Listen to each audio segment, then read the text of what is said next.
Hey everyone, so in this video, I'm going to show you how to cancel your Helium 10 subscription. So this is going to be particularly useful for individuals. Let's say you don't really use Helium 10 anymore, or maybe you've migrated off of trying to make a business on Amazon. Either way, this video is going to be short, sweet, and to the point, guys. There's not going to be a lot of steps, so make sure to stick around in order to learn how to go ahead and cancel your Helium 10 subscription.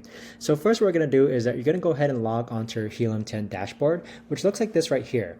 Now from this page, what you're going to do is you're going to click on the upper right hand side, and then next what you're going to click on is this button that says plans and billing. So once you click on plans and billing, you're going to see a series of buttons. So here what you're actually going to do is click on edit subscription, and now just because I'm on an example account, I won't be able to actually show you how to edit the subscription. But once you click on edit subscription, there is going to be a prompt if you go ahead and scroll all the way bottom to actually go ahead and cancel your Helium 10 subscription. So this right here is the best and easiest way that I know to actually go ahead and cancel your Helium 10 subscription. If you know of a better or easier way to actually do this, let me know in the comments down below. Thanks so much for watching, everyone, and I'll see you guys all in the next video. Take care.